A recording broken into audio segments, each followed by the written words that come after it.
नमस्कार, आप सबका बहुत बहुत स्वागत है मेरे चैनल नवनीत टॉक्स में।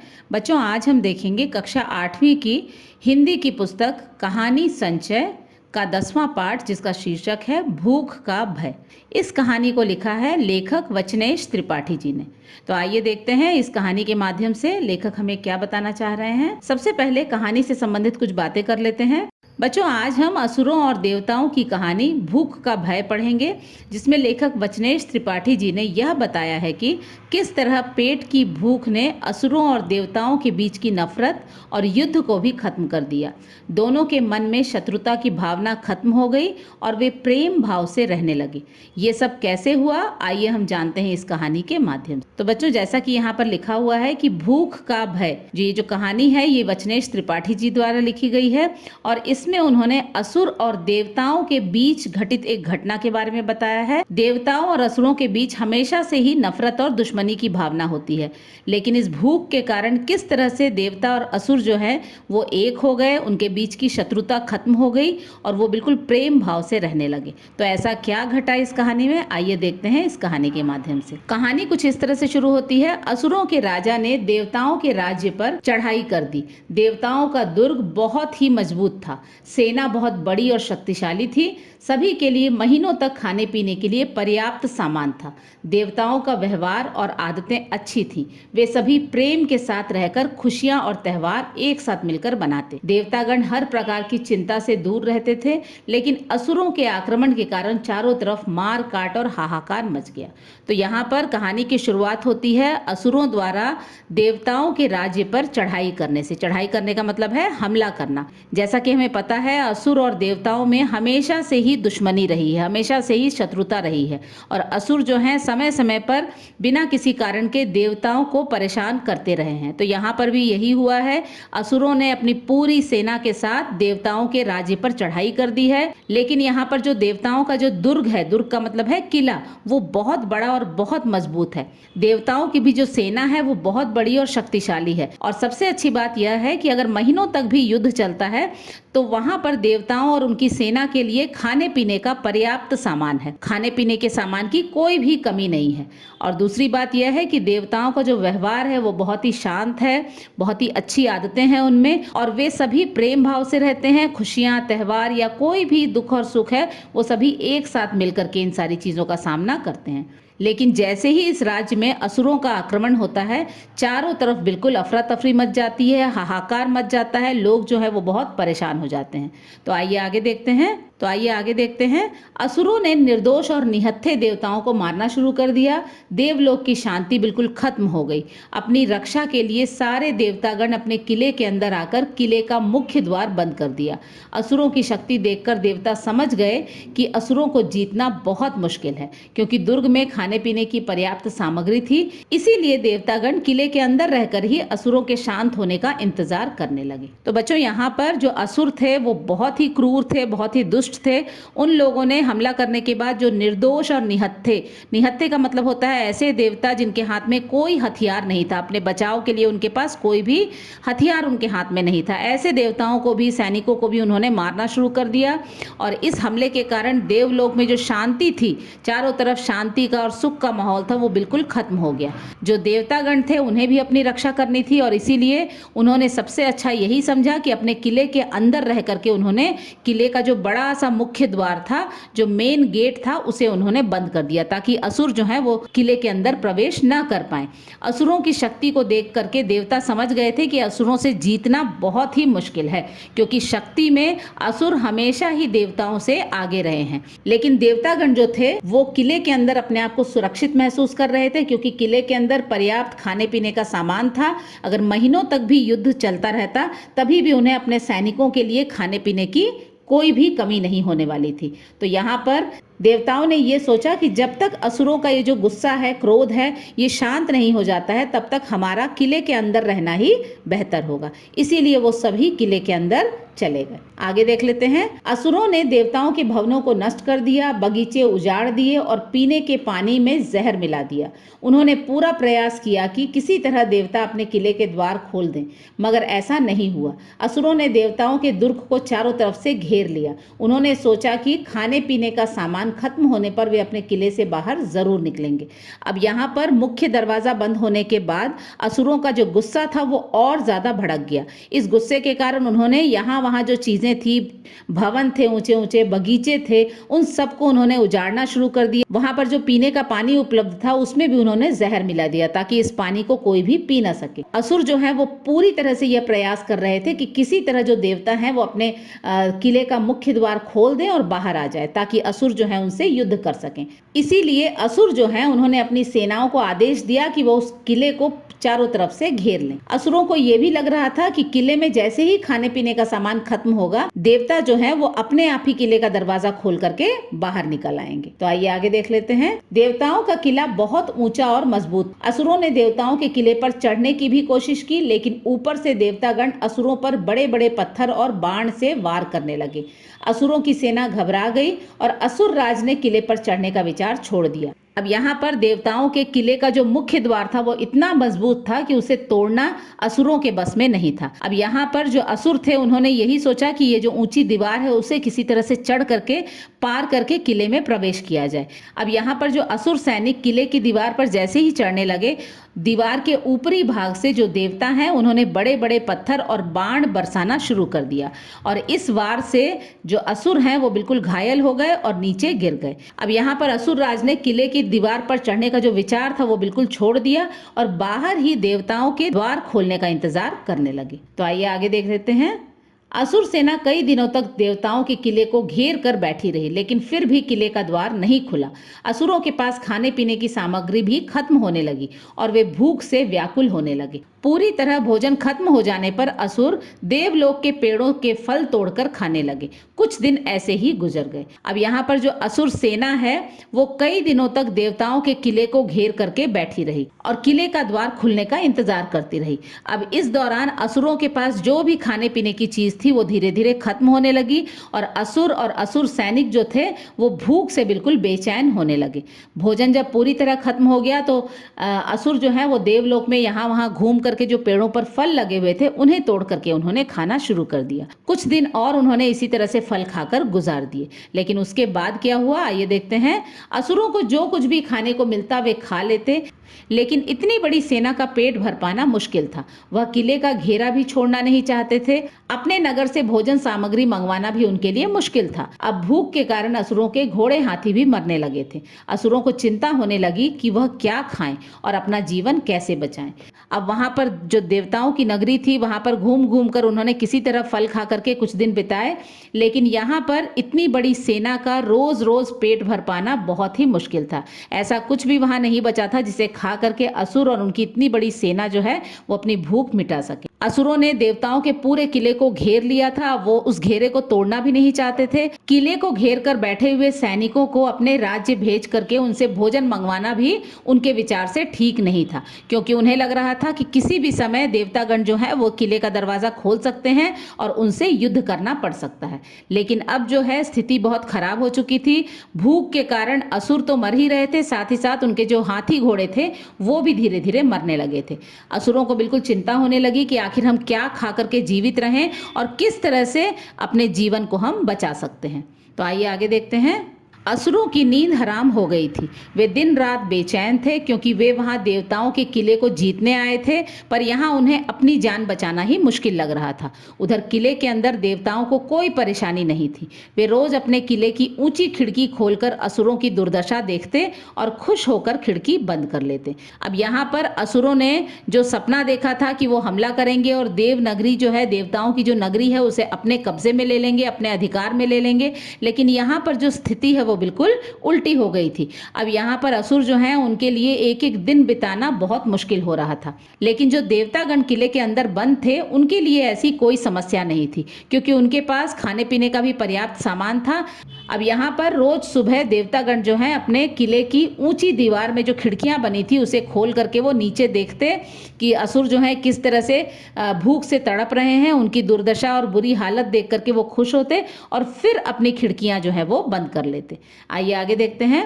धीरे धीरे असुरों की शक्ति कमजोर होती गई।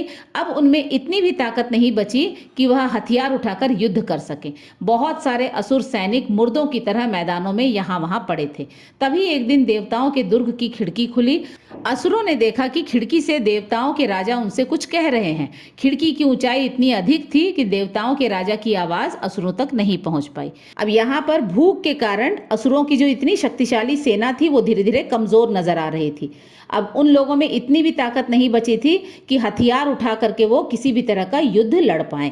अब यहाँ पर बहुत सारे असुर सैनिक जो हैं उनके शरीर में इतनी भी ताकत नहीं थी कि वो उठ करके बैठ पाए और बिल्कुल मुर्दों की तरह वो वहां पर मैदान में यहाँ वहां पड़े हुए थे। लेकिन तभी एक दिन असुरों ने देखा कि देवता जो है वो अपने दुर्ग की ऊपर की खिड़की जो है उसे खोल करके देवताओं के जो राजा है वो उनसे ऊंची आवाज में कुछ कह रहे हैं। लेकिन यहाँ पर किले की जो दीवार थी और जो खिड़की थी वो इतनी ज्यादा ऊंचाई पर थी कि वहां से देवताओं के राजा क्या कह रहे हैं ये आवाज असुरों तक नहीं पहुंच पाई। असुरों को बिल्कुल भी समझ में नहीं आ पाया कि आखिर देवताओं के राजा उनसे क्या कह रहे हैं।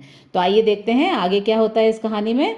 कुछ देर बाद देवों का एक सैनिक घोड़े पर सवार होकर नीचे आया और उसने अपने राजा का संदेश असुरों को बताते हुए कहा कि तुम सभी देवताओं के किले पर विजय प्राप्त करने आए थे, लेकिन इतना समय बीतने के बाद अब तुम सभी भूख के कारण मर रहे हो।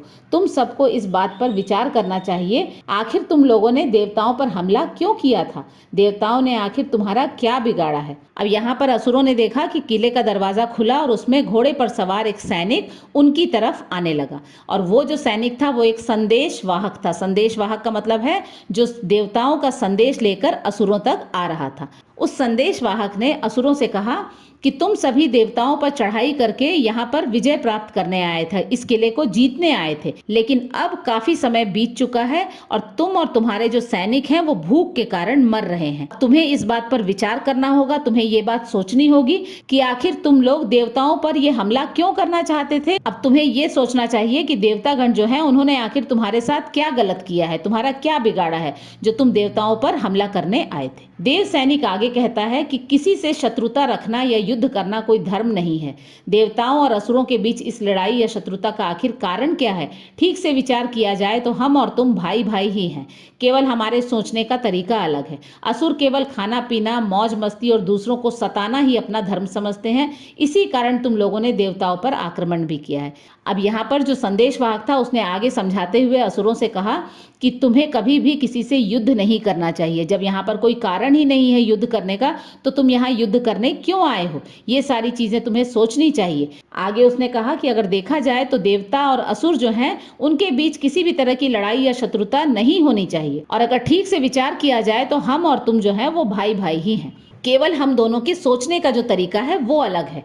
तुम्हारे लिए सिर्फ मौज मस्ती, खाना पीना और दूसरों को परेशान करना ही तुम अपना कर्तव्य धर्म समझते हो, लेकिन हम जो हैं इस तरह का विचार नहीं रखते, और यही कारण है हमें सताने के लिए, हमें परेशान करने के लिए तुम लोगों ने हम पर आक्रमण भी कर दिया है। देव सैनिक की बात सुनकर असुर राज क्रोधित हो गए और बीच में ही टोकते हुए कहा कि तुम देवताओं की तरफ से दूत की तरह आए हो, इसीलिए मैं तुम्हें छोड़ रहा हूँ। हमें उपदेश मत सुनाओ और यहाँ से भाग जाओ। आखिर तुम्हारा राजा क्या चाहता है? लगता है देवताओं के राजा हार मान चुके हैं, क्योंकि तुम्हारे पास भी खाने पीने की सामग्री लगभग खत्म हो चुकी होगी और देवताओं की हालत भी हमारे जैसी ही हो गई होगी। अब यहाँ पर देवताओं की तरफ से जो सैनिक आया था या जो संदेशवाहक आया था उसकी बात सुनकर के जो असुरों के राजा है वो और ज्यादा गुस्से में आ गए। उन्होंने कहा कि तुम अगर दूत की तरह यहाँ नहीं आए होते तो अभी मैं तुम्हें मार डालता। अब तुम हमें सिर्फ ये उपदेश देना बंद करो और बिल्कुल यहाँ से चले जाओ। अब इसके बाद उन्होंने यह भी कहा कि देवताओं का जो राजा है वो आखिर क्या चाहता है। जिस तरह से हम यहाँ भूख से परेशान हैं, तुम्हारे पास भी खाने पीने की जो सामग्री होगी वो अब लगभग खत्म हो चुकी होगी और कुछ ही समय में देवताओं की हालत भी वैसी ही हो जाएगी जैसे आज हमारी हालत है। आगे बताया गया है, असुर राज की बात सुनकर देव सैनिक ने असुर राज से कहा कि तुम सबकी इतनी बुरी दशा होने के बाद भी तुम्हारा घमंड कम नहीं हुआ। तुमने यह बिल्कुल सच कहा कि देवताओं के पास भी खाने पीने की सामग्री लगभग समाप्त होने वाली है, लेकिन हमारे पास अभी भी इतना खाना है कि कुछ दिन और काम चल सकता है, लेकिन तुम्हारे सैनिक तो कुछ दिनों में भूख से मर जाएंगे। देवताओं के राजा ने मुझे यहाँ इसीलिए भेजा है क्योंकि वह तुम सबके प्राण बचाना चाहते हैं। अगर अपनी और अपने सैनिकों की भलाई चाहते हो तो दुश्मनी भूलकर देवताओं के राजा की बात मान लो। यहाँ पर असुर राज की घमंड भरी बातें सुनकर के जो संदेशवाहक है उसने फिर से असुर राज से कहा कि तुम्हारी इतनी बुरी हालत हो गई है, तुम्हारे जानवर मर रहे हैं, तुम्हारे सैनिक मर रहे हैं, लेकिन तुम्हारा जो घमंड है वो अभी भी वैसा का वैसा ही है। आगे वो कहते हैं कि तुमने बिल्कुल ठीक कहा है कि देवताओं के पास भी जो खाने पीने का सामान है वो धीरे धीरे कम हो रहा है, लेकिन अभी भी हमारे पास इतना खाना है कि कुछ दिन हमारा काम जो है वो चल सकता है। लेकिन तुम लोगों के पास तो अब खाने पीने के लिए कुछ भी नहीं बचा है। कुछ ही दिनों में तुम्हारे जो सैनिक हैं वो भूख से यहीं पर मर जाएंगे।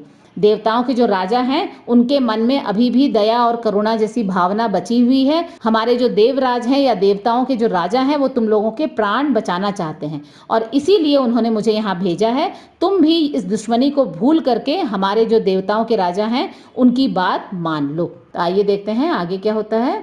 देव सैनिक की बात सुनकर असुर राज लाचार हो गए। अपने घमंड को कम करते हुए उन्होंने देव सैनिक से पूछा कि मुझे बताओ कि तुम्हारे राजा की योजना क्या है। देवताओं के संदेशवाहक ने बताया, आज दशमी है और कल एकादशी होगी। देवताओं के किले में खाने पीने की इतनी सामग्री है कि देवता और असुर दोनों ही उसे खाकर आज अर्थात दशमी के दिन अपने प्राण बचा सकते हैं, लेकिन दूसरे दिन एकादशी को देवताओं और असुरों को अपने सैनिकों सहित उपवास करना होगा। अब यहाँ पर जो असुर राज थे उन्हें अपनी लाचारी के बारे में अच्छे से पता था और अब धीरे धीरे उनका घमंड जो है वो भी कम हो रहा था। उन्होंने देव सैनिक से पूछा कि आखिर तुम्हारे जो राजा हैं वो क्या चाहते हैं और उनकी क्या योजना है, मुझे खुलकर बताओ। अब यहाँ पर देवताओं की तरफ से जो सैनिक आया था उसने कहा कि आज दशमी है और कल एकादशी होगी। दशमी और एकादशी जो है वो हिंदी कैलेंडर के हिसाब से तारीख हैं, तारीख मतलब डेट्स हैं। दशमी को मतलब 10 तारीख को दशमी कहा गया है और एकादशी 11 तारीख को कहा गया है। ये जो संदेशवाहक था उसने कहा, आज के दिन हमारे पास खाने पीने की पर्याप्त सामग्री है और ये जो खाना हमारे पास है उसे देवता और असुर दोनों ही खा सकते हैं। इतना खाना हमारे पास अभी भी बचा हुआ है, लेकिन दशमी के दिन अच्छे से खाना खा लेने के बाद एकादशी के लिए हमारे पास बिल्कुल भी भोजन नहीं रहेगा और एकादशी के दिन हम सबको अपने सैनिकों के साथ उपवास करना पड़ेगा। उपवास करने का मतलब है फास्टिंग करना पड़ेगा। उस दिन हमें कुछ भी खाने के लिए नहीं मिलेगा, हमें उस दिन भूखे रहना पड़ेगा। अब ये जो स्थिति थी वो देवताओं की तरफ से जो संदेशवाहक आया था उसने असुर राज के सामने ये सारी बातें रख। देव सैनिक ने आगे कहा कि हम अपने कुछ सैनिक और रथ तुम्हारे पास भेज देते हैं, तुम उन्हें अपने राज्य भेजकर वहां से खाने पीने की इतनी सामग्री मंगवा लो जिसे देवता और असुर कुछ दिन तक खा सकें। खाना खाने के बाद शरीर में ताकत आने पर हमले के कारण नष्ट हुए अपने किले को हम फिर से ठीक करेंगे और तुम भी सकुशल अपने राज्य वापस जाकर अपना राजपाट चला सकते हो।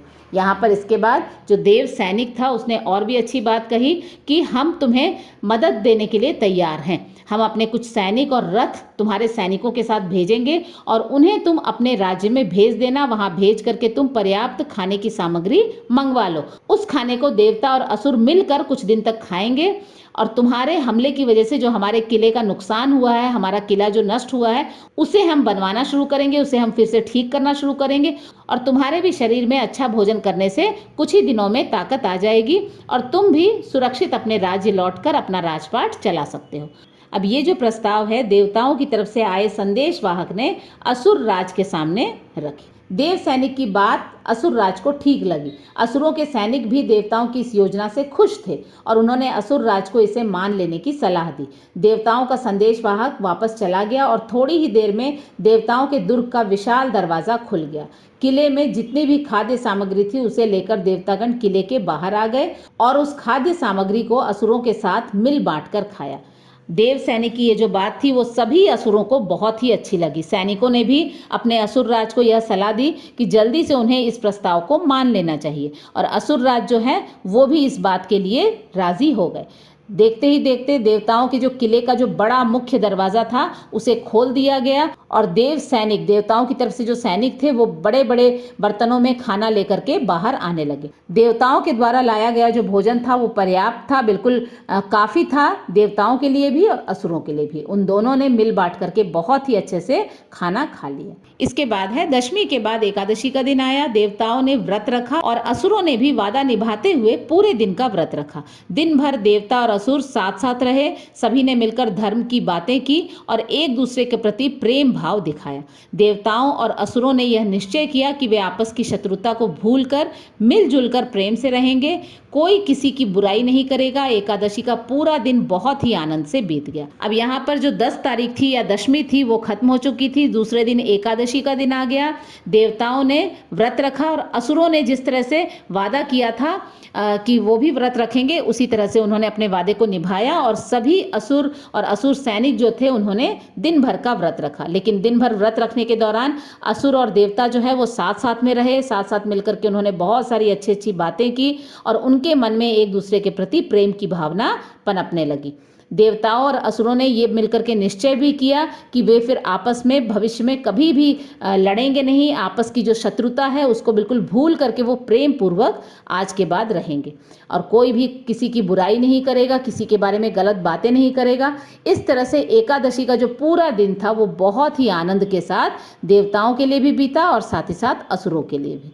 देवताओं ने असुरों से कहा कि जिस तरह से हम लोगों ने मिलजुल कर प्रेम पूर्वक एकादशी का दिन बिताया, यदि भविष्य में भी हम इसी तरह रहें तो इसमें क्या बुराई है। असुर राज और उनकी सेना देवताओं की यह बात सुनकर बहुत प्रसन्न हुई।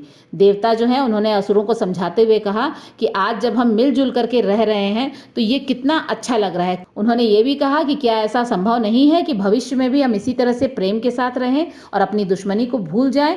असुर राज और असुर सैनिक जो थे उन्हें भी देवताओं की यह बात सुनकर के बहुत ही अच्छा लगा और वे बहुत प्रसन्न हुए। अब इस कहानी के अंत में यह बताया गया है कि दूसरे दिन असुरों के राज्य से सैनिक खाद्य सामग्री भी ले आए। असुरों ने खाद्य सामग्री का आधा भाग देवताओं को दे दिया। असुर राज अपने सैनिकों के फिर से स्वस्थ होने तक वहीं रहे और फिर वे सभी अपने राज्य की ओर चले गए। देवतागण दूर तक असुरों को विदा करने आए। बहुत दिनों तक देवताओं और असुरों में कोई लड़ाई नहीं हुई और सब तरफ शांति ही शांति थी। अब यहाँ पर देखते ही देखते एकादशी का दिन भी बीत गया। अब यहाँ पर जो सैनिक रथों को लेकर के अपने राज्य खाना लेने के लिए गए थे, खाद्य सामग्री लेने गए थे, वो भी वापस लौट करके आ गए। सैनिक जितनी भी खाद्य सामग्री लेकर के आए थे उसका बिल्कुल आधा भाग असुर राज जो थे उन्होंने देवताओं को दे दिया। असुर राज के जो सैनिक थे वो भूख से इतने बेहाल हो गए थे कि उनमें शक्ति ही नहीं थी कि उठ करके वो बैठ भी पाए। तो यहाँ पर असुर राज अपने सैनिकों के फिर से स्वस्थ होने तक वो लोग सब वहीं रुके। खा पी करके जब सभी स्वस्थ हो गए तो वो अपने राज्य की ओर चले आए। देवतागण जो हैं उन्हें छोड़ने के लिए काफ़ी दूर तक असुर और असुरों की सेना के साथ वो आए और बहुत दिनों तक ये प्रेम भाव जो है देवताओं और असुरों के बीच में बना रहा। उनके बीच कोई लड़ाई नहीं हुआ करती थी और इस व्यवहार की वजह से सब तरफ शांति ही शांति छा गई। तो बच्चों, आपने यहाँ पर देखा किस तरह से जो पेट की भूख है उसके कारण असुर जो है अपनी दुश्मनी भूल गए और देवताओं के साथ मिल करके किस तरह से उन्होंने एक अच्छी शुरुआत की और सभी में प्रेम की भावना भर गई। तो बच्चों, आशा है आप सभी को पाठ 10 भूख का भय का भावार्थ अच्छे से समझ में आ गया होगा और आप इसका अवश्य लाभ उठाएंगे। अन्य पाठों का सरल भावार्थ भी हम आगे जरूर देखेंगे। तब तक के लिए अपना ध्यान रखें। धन्यवाद।